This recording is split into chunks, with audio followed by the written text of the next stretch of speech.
나는 어떤 하나님이다? 전능한 하나님이다. 그리고 아브라함에게 이름을 바꾸어 주셨습니다. 내 이름도 뭐 괜찮은데 이름 내가 새로 지어줄게. 아브라함이라고 해라. 그 뜻은 뭐라고요? 여러 민족의 아버지. 그런 의미를 가진 이름으로 이름을 바꾸어 주셨죠. 그 다음에 사라에게도 마찬가지입니다. 사레도 사라로 바꿔주시면서 여러 민족의 어머니가 되게 해주겠다고 말씀을 하셨습니다. 하나님은 아브라함이 99세 때 창세기 11장 1절에 기록한 것처럼 99살 때 나타나셔서 전능하신 하나님으로 그분 자신을 소개해 주셨습니다. 하나님의 개념에 대해서 아주 매우 중요한 의미를 가진 말씀이지요. 전능, 무슨 뜻입니까? 우리가 흔히 배운 것처럼 무엇이든지 하지 못하실 일이 하나도 없다. 하고 싶으신 것은 무엇이든지 다 하실 수 있다. 그것이 전능이란 중요한 개념입니다. 하나님만이 가지신 특별한 능력입니다. 하나님께서는 그러한 하나님이심을 아브라함에게 꼭 가르쳐 주고 싶은 마음이 있으셨던 것이죠. 그것을 가르쳐 주는 중요한 타이밍이 되었기 때문에 하나님은 아브라함에게 나타나셨습니다. 아브라함은 하나님을 믿는 사람이었습니다. 특별히 하나님께서 그에게 주신 약속, 내 몸에서 태어날 자 하나도 없는 그때 아들이 있을 것이고 그를 통해서 내 자손이 하늘의 별처럼 바다의 모래처럼 많게 될 것이다. 그리고 너를 복으로 삼겠다. 혹은 복의 근원으로 삼겠다. 그래서 모든 열국이, 모든 민족이 너를 인하여 무엇을 받게 될 것이다? 복을 받게 될 것이다. 그렇게 약속을 하셨습니다. 그 약속이 성취되려면은 가장 먼저 무엇이 보여져야 되겠습니까? 아들이 하나라도 있어야 되겠죠. 둘이면 좋겠지만, 이상이면 좋겠지만, 적어도 하나라도 있어야 되는데, 그 조짐도 보이지 않았죠. 그런 일이 도무지 생겨나지 않았습니다. 하나님의 약속이 있었지만, 그 약속의 성취가 지연되면서, 하나님을 향한 마음의 그 신념, 믿음이 조금씩 흔들리는 경험을 하게 된 것입니다. 어떻게 보면 하나님의 전능하심에 대해서 혼돈하게 된 것이라고 이해할 수도 있겠습니다. 하나님은 그 점을 지적하고 말씀하시면서 아브라함에게 나타나서 강조하시기를 나는 전능한 하나님이야. 나는 뭐든지 할 수 있어. 내가 잠깐 잊은 모양인데 그러지 않는 게 좋겠다. 내 앞에서 행히 완전하라. 그렇게 말씀하셨죠. 이 전능한 하나님은 정말 중요한 개념입니다. 여기 출애굽기에 말씀하시기를 내가 아브라함과 이삭과 야곱에게 전능의 하나님으로 나타났으나 나의 이름을 여호와로는 그들에게 알리지 아니했다. 누구에게 하신 말씀이에요? 모세에게. 하나님은 모세에게 여호와라는 이름으로 나타나셨습니다. 그런데 모세에게 말씀하시기를 내가 아브라함과 이삭과 야곱에게는 여호와라는 이름으로 나타나지 않았어. 그리고 어떤 이름으로요? 전능의 하나님으로, 그 전능하신 분으로 나타나셨음을 강조했습니다. 자, 여호와에 대한 내용은 추후에 또 기회가 되면 따로 말씀을 나눠보겠습니다. 이스라엘은 그래서 그들이 섬기는 하나님을 어떻게 표현했습니까? 기도할 때 아브라함의 하나님, 이삭의 하나님, 야곱의 하나님이시여 그렇게 이야기하죠.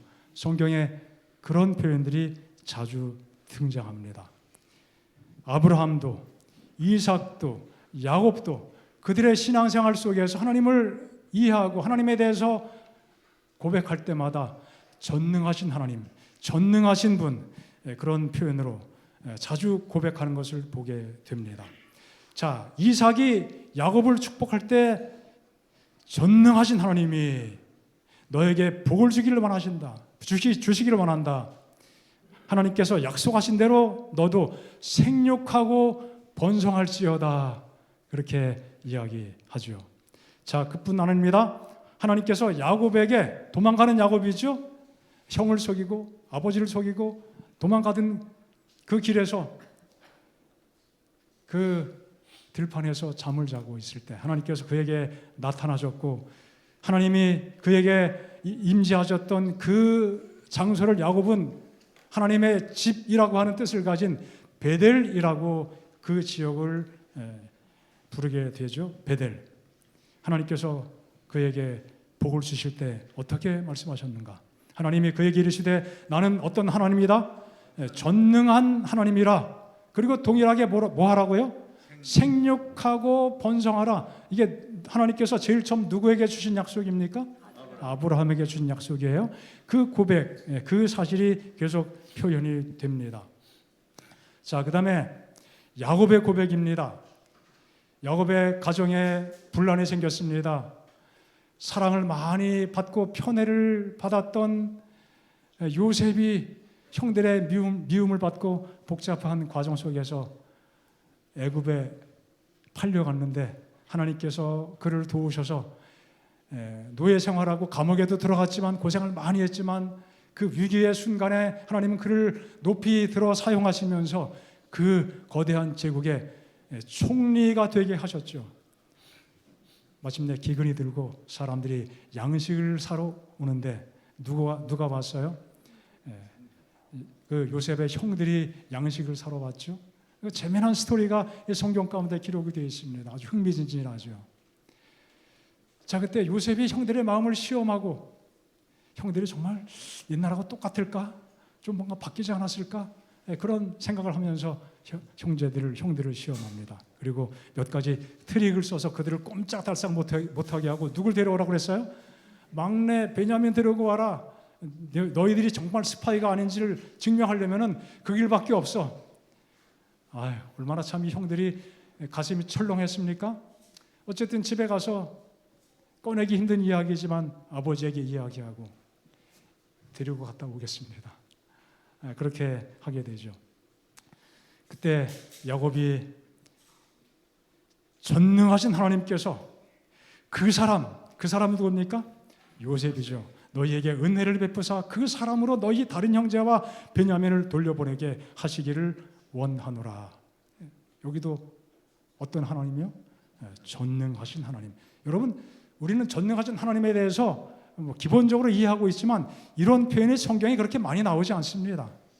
여기 아브라함, 이삭, 야곱 그분들의 고백 속에 나타나고 있고 가장 많이 나온 것이 욥기서입니다. 그리고 시편이에요. 여러분 성경을 한번 읽든지 어느 도구를 가지고 검색해 보세요. 이런 표현이 성경에 가득 차 있는가 하면 그렇진 않아요. 부분적으로는 있는데 이것은 굉장히 중요한 개념을 가지고 있습니다. 또 야곱이 임종하기 전에 요셉의 두 아들이죠. 두 아들을 자신의 아들처럼 대우해 주겠다고 승격시켜 주죠. 손자를 어떻게 해요? 아들 대우를 해주겠다는 거예요. 모든 분깃을 나눠주고 동일한 축복을 하게 되지요. 자, 전능하신 하나님이 내게 나타나 복을 주시며 내게 이르시되 너로 생육하고 번성하게 하여 내게서 많은 백성이 나게 하고. 전능하신 하나님, 그리고 또 생육하고 번성하게 하시는 하나님, 이 두 가지가 늘 함께 가죠. 야곱도 이제 그런 개념을 가지고 하나님을 마음속에 모시고 살아왔던 것입니다. 그리고 요셉에게 유언의 축복을 남기게 될 때 또 야곱의 전능자, 그가 섬기는 전능하신 하나님, 그렇게 표현하고 있습니다. 그리고 위로 하늘의 복과 아래로 깊은 샘의 복과 젖 먹이는 복과 태의 복을 주기를 원한다. 그 모든 복이 전능자로부터 오게 되기를 원한다. 그렇게 요셉에게 유언적인 축복을 남겨주었습니다. 공의, 아브라함, 이삭, 야곱 다 이런 믿음의 고백을 한 것을 보게 됩니다. 창세기 1장부터 11장까지는 하나님이 세상을 창조하시고 또 노아 죄가 이 땅에 번창하게 되면서 노아 홍수가 있게 되고, 그리고 그들이 구원받고 이 땅에서 다시 또 생활하면서 바벨탑 쌓는 그 때까지의 이야기가 창세기 11장까지 기록이 되어 있고, 창세기 12장부터 마지막 장까지는 하나님이 아브라함을 부르시고, 12장이죠. 그 아브라함과 이삭과 야곱 한 그 가족이 하나님을 어떻게 섬기고 경험하고 살았는지에 대해서 기록한 내용들로 구성이 되어 있습니다. 하나님 백성들의 초기 역사가 기록된 것이죠. 가족의 역사를 중심으로 기록했습니다. 그들이 믿은 하나님은 전능하신 하나님이셨습니다. 전능하신 하나님께서 아브라함에게 주셨던 복, 생육하고 번성하게 하는, 가장 원시적으로는 하나님께서 아담과 하와에게 주셨던 생육하고 번성하여 땅에 충만하라고 하신 그 복을 약속해 주시고, 그 약속이 계속 그들의 마음속에 또 기억되고 있음을 보여주고 있습니다. 아브라함은 하나님의 전능하심에 대해서, 그 진리에 대해서 정말 뼈저리게, 정말 깊이 체득하는 그러한 경험의 과정이 있었던 것입니다. 오늘 그 과정을 잠깐 좀 살펴보고자 합니다. 자, 기원전 약 2500년 그쯤에 노아 홍수가 있었습니다. 하나님께서 약 기원전 2000년경에 아브라함을 불러주셨습니다.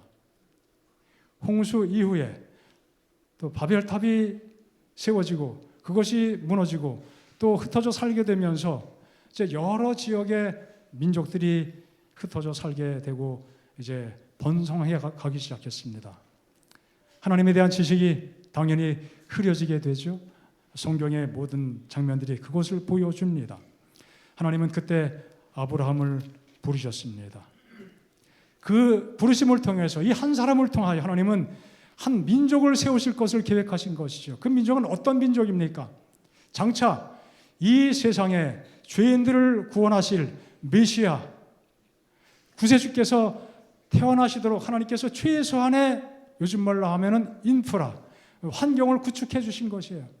그냥 두게 되면은 또 타락하게 되고 온 세상 사람들이 또 멸망의 길로 치닫게 될 상황이 되었습니다. 하나님은 예수님은 탄생할 수 있는 그 최소한의 어떤 울타리를 만드시기 위해서 아브라함을 부르시고 한 민족을 세우실 것을 계획하신 것입니다.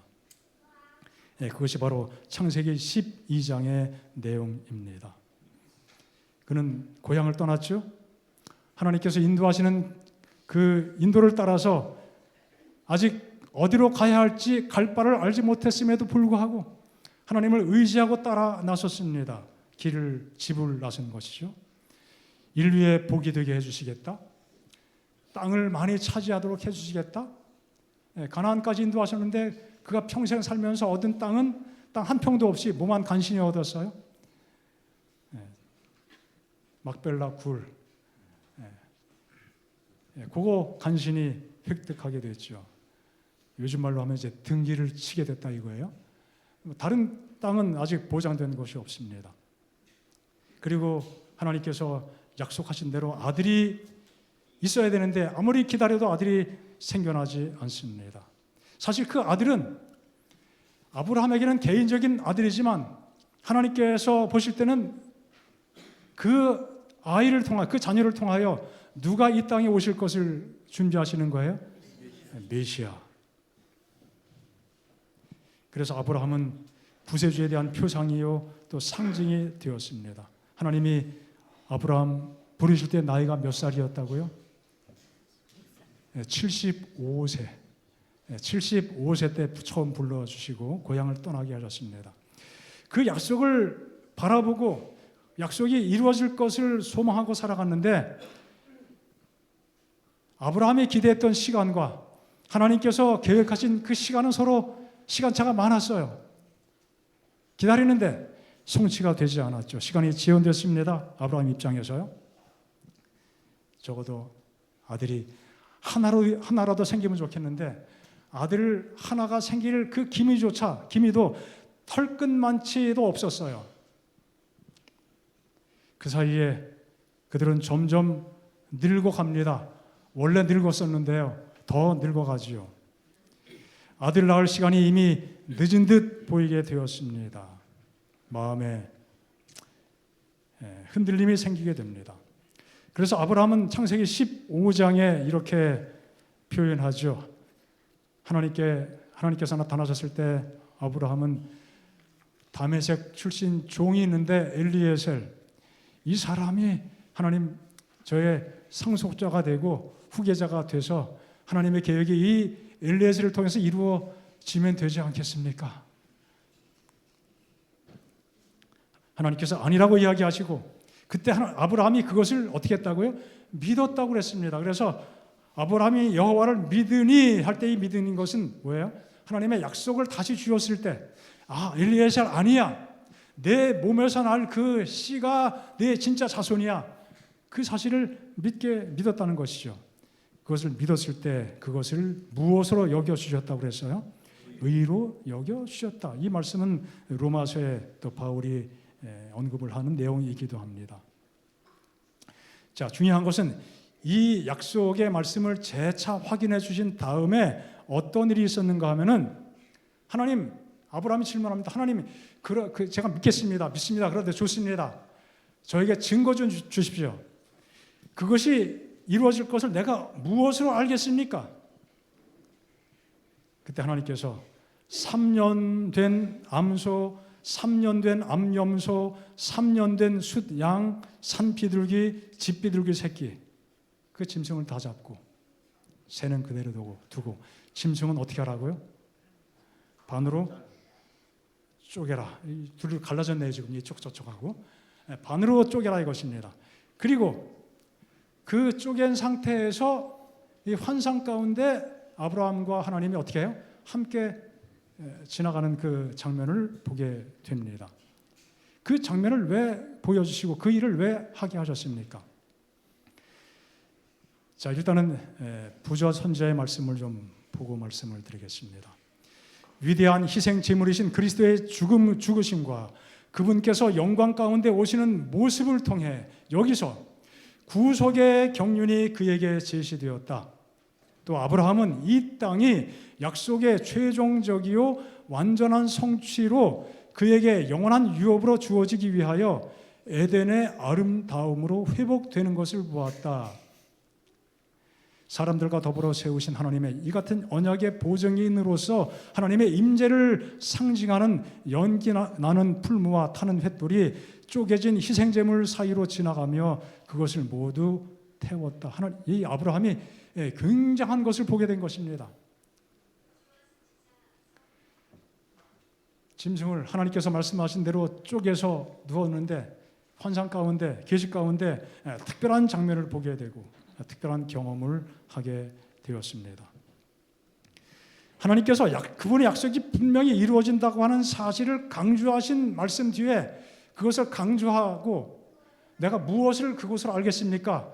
라고 했을 때 무엇을 보여주셨어요? 이 장면을 보여주신 것이죠. 약속이 분명히 이루어질 것임에 대한 확언으로 확신한 말씀으로 강조하신 사건입니다. 고대 근동에서 소위 종주국, 그다음 종속국이 있죠. 이 둘 양자 사이에 전쟁이 벌어지고 한 나라가 침략하고 한 나라가 패하면은 이런 방식으로 소위 언약을 체결했습니다. 짐승을 쪼개고 두 나라의 왕이 그 쪼개진 짐승 사이를 지나갑니다. 자, 내가 책임지고 지금부터 너희 나라를 보호해 주겠다. 너는 내 말을 잘 들어라. 내 말을 안 들으면은 내 운명이 이쪽 날 것이다. 꽤 위협적인 약속이죠. 그리고 나는 책임지고 너를 어떻게 하겠다? 보호해 주겠다. 그런 일을 하게 된 것입니다. 그렇게 했어요. 그런데 하나님께서는 그 시대에 그 사람들이 행했던 그 관습을 그대로 가지고 행하시면서 또 다른 강조점을 두고 있습니다. 여러분, 종주국이 종속국에 대해서 의무가 있어요? 책임이 있습니까? 없어요. 이 힘센 나라가 연약한 나라에게 약속을 어기는 것은 문제가 돼야 안 돼요. 문제 안 됩니다. 내가 하고 싶은 대로 하는 거예요. 그런데 이 약소국은 뭐예요? 약속을 어기면 안 돼요. 1년에 조공 얼마나 갖다 바쳐라. 안 바치면 어떻게 돼요? 초침약해 옵니다. 더 많이 뺏어갑니다. 자, 이 고대 근동의 약속은 목숨을 건 약속입니다. 하지만 종속국에는 책임이 많지만 종주국에는 사실 책임이 없어요. 그런데 하나님께서 이 동일한 풍습을 조금 뒤집어서 말씀하십니다. 이런 특별한 장면을 함께 경험하고 또 아브라함에게 보여주셨지만 아브라함이 사실 책임질 수 있는 것은 아무것도 없었습니다. 누가 희생을 당하시겠다는 거예요? 이 세상 역사, 세상 나라 역사 속에서는 약속이 다 뒤집어쓰고 고통을 당하게 되지만 하나님의 구속의 차원에서는 그 모든 고통의 책임을 누가 다 짊어지시겠다는 겁니까? 하나님께서. 그래서 여기 그것을 보여주신 이유는 무엇인가? 세상 나라들이 하는 그러한 관습을 활용하셨지만은 위대한 희생 제물이신 그리스도의 죽으심 그리고 그분께서 영광 가운데서 오시는 그 모습을 보여주시고 하나님의 구원의 경륜이 구원의 놀라운 계획이 그에게 어떻게 이루어지게 될지를 보여주신 것이라고 말씀합니다. 그렇죠. 정말 귀한 일입니다. 이 땅의 약속의 최종적이요 완전한 성취로 그에게 영원한 유업으로 주어지기 위하여 에덴의 아름다움으로 회복되는 것을 보았다. 하나님께서는 이 세상의 풍습을 이용하셔서 반드시 하나님께서 하시는 약속이 이루어질 것임을 강조하신 것입니다. 그래서 짐승을 쪼개는 이 일은 자연스럽게 주님의 죽으심을 상징하는 것입니다. 하나님은 그 언약식을 통하여 아브라함에게 중요한 계시를 보여주셨습니다. 말씀대로 초림과 재림을 보여주셨어요. 그리스도의 죽으심의 그 장면을 보여주셨습니다. 2000년 후에 있게 될 그 장면을 이 아브라함에게 보여주신 것이었습니다. 그리고 그 이유가 언제가 될지 모르지만 예수님 죽으신 지가 벌써 2000년이 훨씬 지났습니다. 얼마나 더 시간이 지날지 모르겠습니다. 아브라함 그 시점에서 볼 때는 4000년의 세월이 지나갔는데 그 이후에 있게 될 예수님의 재림의 광경도 하나님은 누구에게 보여주신 거예요? 아브라함에게 보여주신 것입니다. 놀라운 계시입니다. 영광 중에 오시는 주님의 모습, 회복된 새하늘과 새 땅으로 그 땅의 모습, 영광스러운 모든 장면을 아브라함에게 보여주셨습니다. 정말 귀한 모습입니다. 무엇보다 감동적인 것은 하나님의 아들께서 희생을 당하시고 그의 몸이 상하시고 이게 여기 마치 짐승이 쪼개짐을 당한 것 같은 그러한 처절한 모습으로 희생 당하심으로 우리의 구원을 이루어 주셨다는 사실입니다. 저는 이 장면을 기억할 때마다 떠오르는 찬미가 있습니다. 찬미 321장 제목이 이런 제목입니다. 만세 반석 되신 주. 만세 반석 되신 주. 우리 번역된 한글 가사에는 그 의미가 잘 나타나지 않습니다. 나타나지 않았지만 영어 가사에는 이렇습니다. Rock of ages, clap for me. 기억하시죠? 영원한 반석이 어떻게 됐다고요? 나를 위하여 쪼개지셨다 이야기예요. 이 찬미를 작사하신 분이 영국의 한 목사님, 탑 레이디라는 목사님이신데 그 시대 그 배경을 보면은 켈빈주의와 또 웨슬리안주의 서로 둘이 어떤 신앙적인 주제 다툼을 논쟁을 계속 벌이는 상황입니다. 여러분 웨슬레는 감리교의 창시자죠. 메소디스트 원칙 아주 강력한 기별을 가지고 있습니다. 거룩, 성화, 변화 아주 굉장히 강조합니다. 그분이 기록한 그 성화에 대한 책을 보면요, 우리 교회에서 말씀하고 있는 그것보다 훨씬 더 강력한 메시지들이 거기 포함되어 있어요. 우리가 완전해야 구원받는다. 또 켈빈 쪽에서는 아니야, 믿음으로 구원받는다. 사실 둘 다 맞는 말이에요. 서로 다른 측면을 강조할 뿐이지 공유지점이 있습니다. 그러나 늘 사람들의 그 마음속에는 그런 것으로 조금 이해가 덜 된 부분에서 논쟁을 벌이게 되죠. 자, 그러면서 이제 이분이 길을 가다가 산길인가 가다가 갑자기 거세게 폭풍우가 몰아치는데 피할 데가 마땅치 않은데 가다 보니까 한 바위가 있는데 바위가 딱 틈이 갈라져 있어요. 뭐 그 바위가 이 바위라고 지금 뭐 인터넷에도 검색할 수 있는데 이 바위가 정말 비를 가릴 수 있나? 의구심이 드는 그런 그림들을 볼 수 있습니다. 그분이 그 속에 들어가서 막 비바람치는데 피하고 있었어요. 그런데 그 덕분에 비를 피한다는 생각을 하면서 이 갈라진 바위 이것이 바로 만세 반석이 되시는 게 아니냐, 그런 영감을 받고서 종이 쪽지를 보고서 거기다가 가사를 기록해서 만든 찬미가 바로 뭐예요? 만세 반석 되신 주, 바로 그 찬미라고 알려지고 있습니다. 나를 숨겨줍소서. 그 갈라진 틈으로 얼마나 참 감사한 일입니까? 하나님은 아브라함에게 그 모든 사실을 일찍이 보여주셨습니다. 그것이 그의 믿음이었습니다. 하나님께서 그에게 아들을 주시마, 기다려, 좀 더 기다려 약속하셨을 때 그것을 믿고 하나님은 이 장면을 보여주셨습니다. 놀라운 특권이었습니다. 자, 그런데 그 일이 있은 다음에 곧 아들이 생긴 것이 아니었어요. 창세기 16장에 보면은 아브라함이 85세 때에 그의 아내 사라가 그의 몸종 하갈을 아브라함에게 후처로 딸려 보내서 시간이 꽤 지났는데 아직 요만큼도 조짐이 안 보이니 이거 뭐 하나님 약속하신 게 틀림없긴 한데 이게 좀 하나님의 뜻이 좀 다른 데 있는 게 아니냐, 서로 상의를 하게 된 것이죠. 이제 더 이상 기다릴 시간이 없다고 판단하게 된 것이죠. 역시 이것도 사람의 생각이었습니다.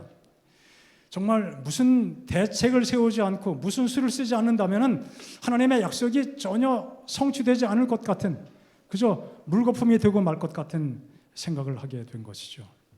그래서 이제 86세 때 후처를 통해서 누구를 낳아요? 이스마엘 아들을 낳았습니다. 이 가정이 행복했어요?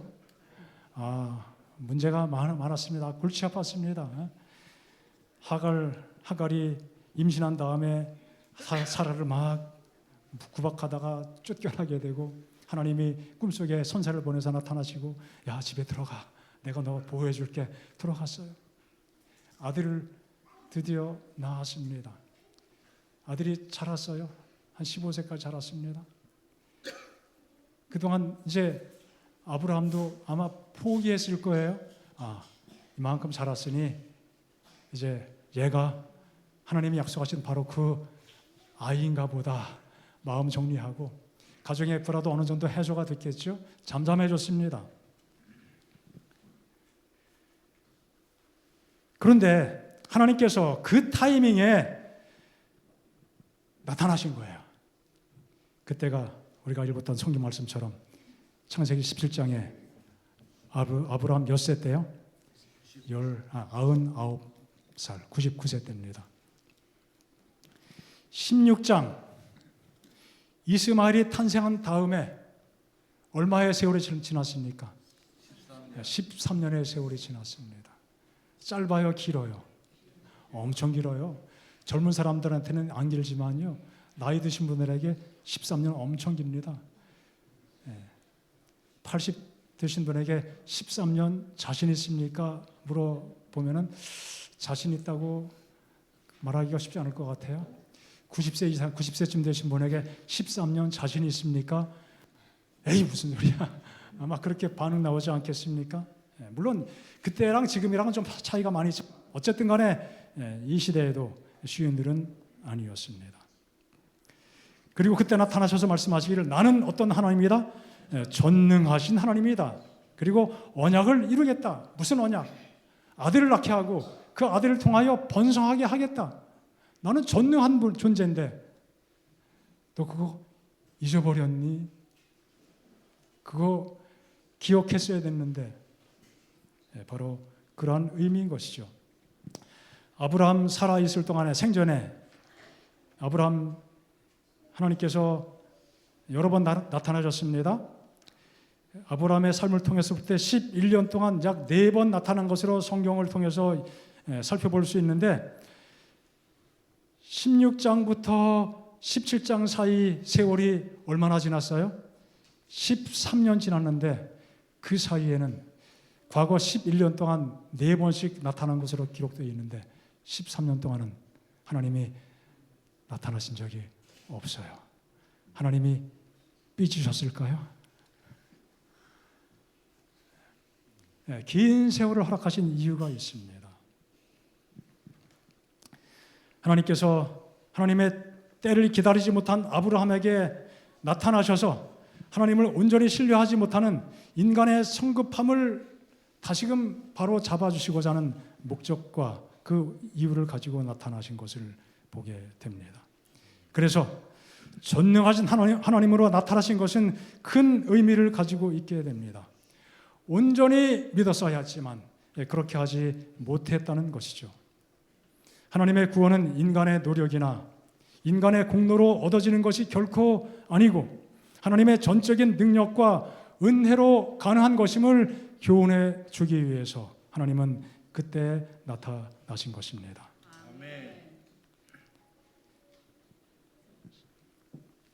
그리고 이름을 바꿔주겠다고 말씀하셨죠? 우리가 처음에 읽었던 말씀입니다. 아브라함은 뭐 고귀한 아버지 이름이 나빠요, 좋아요? 뭐 문제 없습니다. 아주 좋습니다. 하지만 하나님은 더 큰 계획을 가지고 그의 이름을 바꾸어 주셨습니다.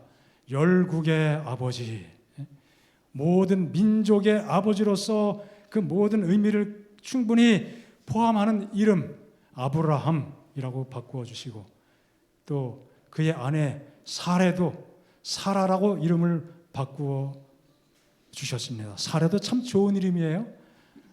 왕비 여왕. 사라는 열국의 어머니, 여러 민족의 어머니가 될 것이기 때문에 그 중요한 가치를 그 이름 속에 다 함축한 아주 특별한 이름을 지어 주셨습니다.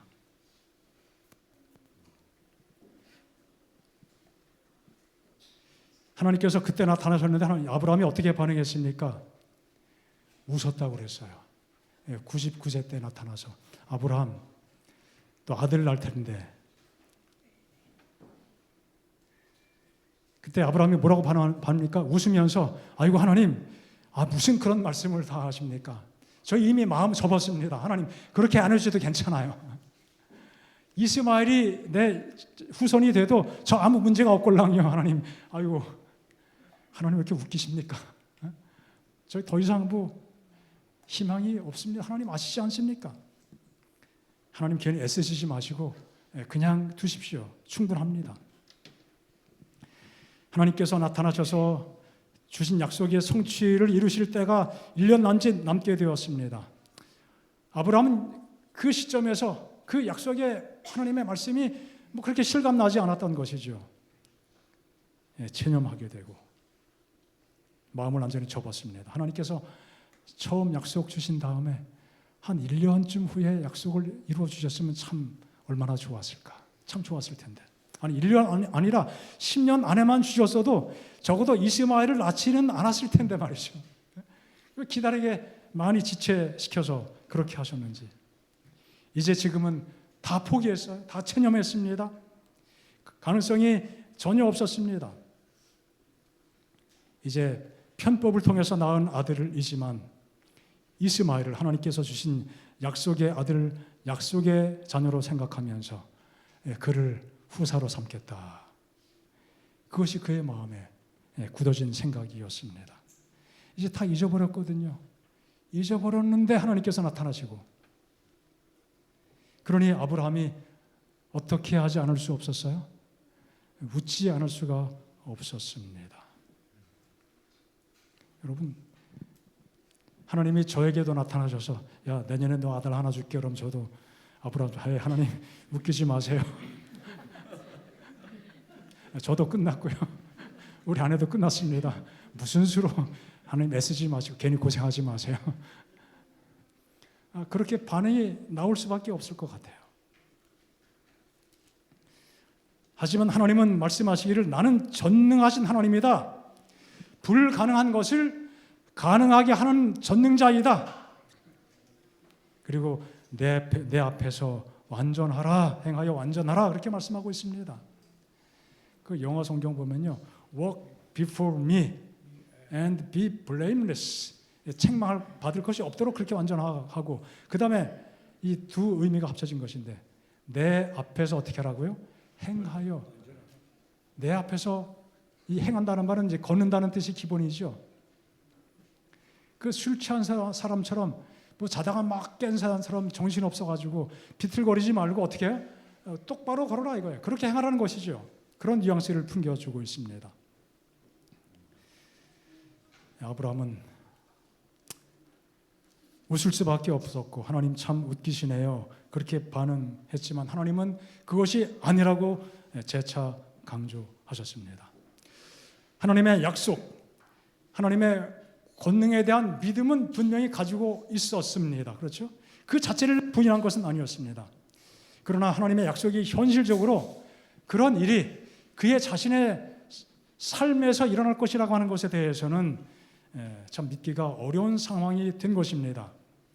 정말 그가 오랫동안 바랬고 믿었던 사실이었지만, 믿었던 그런 중요한 항목이었지만, 자신의 현 실정 상황에 비추어 볼 때 그런 일이 정말 일어날까? 바로 지금, 바로 여기에서 그것이 가능할까? 그것은 아니야, 아닐 거야. 그래서 하나님을 향하여 그렇게 반응하게 됩니다. 누구도 같이 그런 동일한 반응을 보였습니까? 사라도 그랬어요. 물론 그 다음 장에 나오지만요. 그 사이에 좀 다른 장면들이 삽입되어 있습니다. 사라가 속으로 웃었어요. 내가 늙었고 내 주인 남편도 늙었는데 내가 무슨 즐거움이 있겠습니까? 무슨 소리입니까? 하나님, 사실 우리 각방 쓴 지 오래됐거든요. 제가 남편의 손 잡아도 전기가 1도 안 통해요. 뭐 아들 생기겠습니까? 그런 가정들 많이 계신가요? 내게 무슨 즐거움이 있으리요? 현실입니다. 하나님께서 사라에게 너 왜 웃어? 내가 웃기는 자냐? 그런 의미가 포함되어 있겠죠. 여호와께 능치 못한 일이 있겠느냐? 하나님께 능하지 못한 일이 있겠느냐? 나는 어떤 하나님이다? 전능하신 하나님이다. 전능한 하나님이다. 때가 되봐라. 기한이 이를 때, 명년이 이맘때, 로마서에 바울이 말한 것처럼 1년 후에 때가 될 텐데 사라에게 아들이 있을 것이다. 두 사람이 즐거운 시간 가졌겠죠. 하나님께서 그에게 아들을 허락해 주셨습니다. 사라가 웃다가 들켜서 당황하면서 저 안 웃었습니다. 하나님은 아니야, 내가 알아, 너 웃었어. 하나님이 참 어떨 때는 꽤 짓궂으시죠. 그냥 넘어가 주지 않고 웃었어, 내가 알아. 자, 그래서 어쨌든 간에 이런 과정을 통해서 사라도 그렇고 아브라함도 그렇고 믿었다는 거예요. 99세 아브라함, 이제 1년 있으면 100세. 믿었어요. 믿었기 때문에 아들 낳게 된 거예요. 안 믿었으면은 여전히 각방 쓰고. 그러나 믿었기 때문에 아들을 낳게 된 것이에요. 예, 얼마나 참 놀라운 일입니까? 하나님은 진짜 웃게 만드셨어요. 하나님 웃음이라고 하는 그 아들 이름까지 지어주셨습니다. 하나님이 장명해 주셨어요. 하나님께서 우리 사람들이 태어날 때마다 적절한 이름을 지어주면 참 좋을 텐데 그런 생각 들지 않습니까? 예, 참. 이삭. 아브라함과 사라는 하나님의 약속의 말씀에 대해서 웃음으로, 불신의 웃음으로, 아이 하나님 그러지 마세요. 그렇게 웃으면서 반응했는데 하나님은 정말로 그들에게 아들을 주시면서 이제는 불신의 웃음, 그런 의미의 웃음이 아니라 정말 어떤 웃음이에요? 행복한 웃음, 감사의 웃음.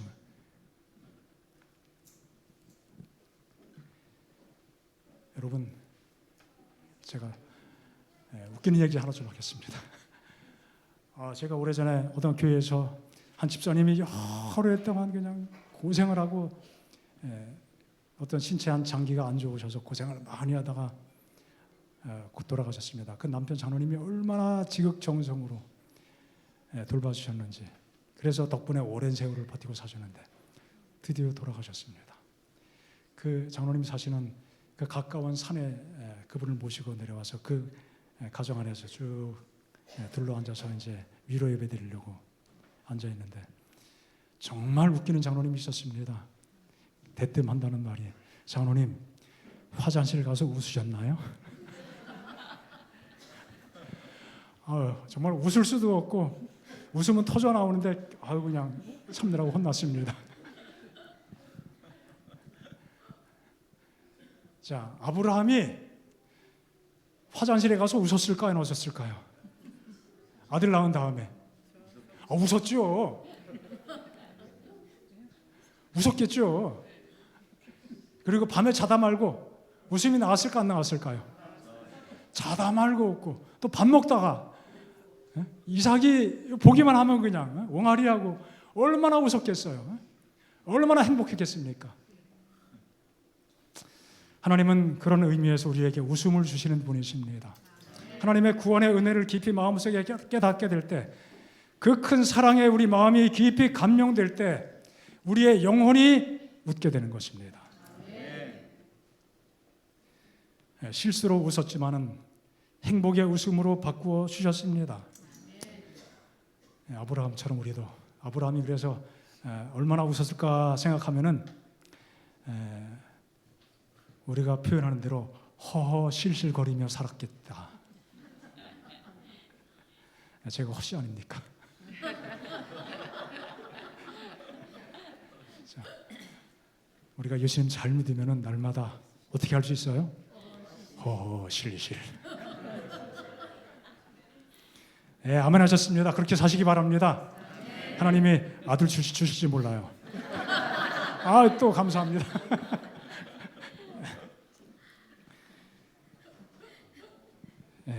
아브라함이 얼마나 웃으며 살았을까를 생각하면 저도 웃음이 나와요. 그렇게 웃고 사시기 바랍니다. 자, 이 사건은 굉장히 중요한 의미를 가지고 있는 사건이었습니다. 믿음으로 사라 자신도 나이가 많아 단산하였으나 잉태할 수 있는 힘을 얻었으니 이는 약속하신 일을 믿으신 줄 알았습니다. 이러므로 죽은 자와 같은, 개역 성경에는 죽은 자와 방불한 그렇게 표현되어 있었죠. 죽은 거나 진비 없는 사람이었습니다. 그와 같은 한 사람으로 말미암아 하늘의 허다한 별과 또 해변의 무수한 모래와 같이 많은 후손이 어떻게 하였느니라? 생육하였느니라. 아멘. 아브라함, 사라는 죽은 자와 다름없었습니다. 하나님께서 어떻게 보면 그때까지 시간을 두고 지켜보신 거죠. 아브라함이 사라가 젊었을 때 아들을 낳았다면 하나님의 약속 약속이 포함되어 있지만 100%가 아니라 하나님의 100% 약속에다가 또 뭐가 들어가요? 플러스 1파 인간의 힘, 젊음. 아브라함이 75세, 76세 아들 낳아봤어요. 야, 내가 말이야 아들을 낳았어. 나 그래도 아직 젊어. 어? 나 괜찮은 사람이야. 아직 몇 사람은 더 날 수 있을 것 같아. 그런 마음 들겠어요? 안 들겠어요? 그런데 다 포기했어요.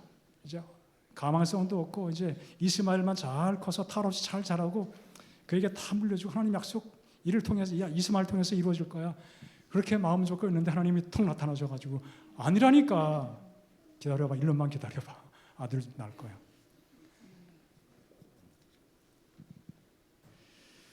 하나님께서 일하시는 방법에는 인간의 지혜로 헤아릴 수 없는 섭리가 담겨 있습니다.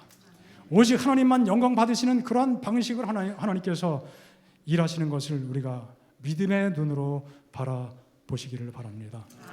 75세에 부르셔서 그 다음에 아들을 낳았다면 거기에는 반드시 인간의 행위와 인간의 자랑이 삽입되게 될 것입니다.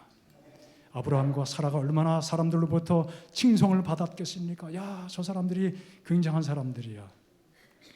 이제 25년 지난 다음에 그 일이 이루어지게 되었을 때 인간은 완전히 포기한 상태였습니다. 인간의 능력은 눈꼽만큼도 개입될 여지가 전혀 없었던 것이죠. 인간의 오판과 잘못된 선택마저도 하나님께서 하시는 일을 높이는 통로가 된 것을 인하여 하나님께 감사와 찬양을 올립니다. 우리가 믿는 하나님, 전능하신 하나님이십니다. 그 하나님 믿고 살고 있음이 얼마나 감사합니까? 우리의 삶에서도 그 하나님을 끊임없이 부르고 경험하고 바라보고 소망하고 살게 되시기 바랍니다. 자신을 신뢰하는 모든 것을 다 포기하고 하나님만 신뢰하는 믿음의 성도가 되시기를 간절히 바랍니다. 기도하겠습니다. 아버지 하나님, 귀한 은혜의 말씀과 또 놀라운 믿음의 길을 보여주셔서 감사합니다. 믿음대로 하나님의 전능하심을 믿고 살게 도와주시옵소서. 예수님 이름으로 기도합니다.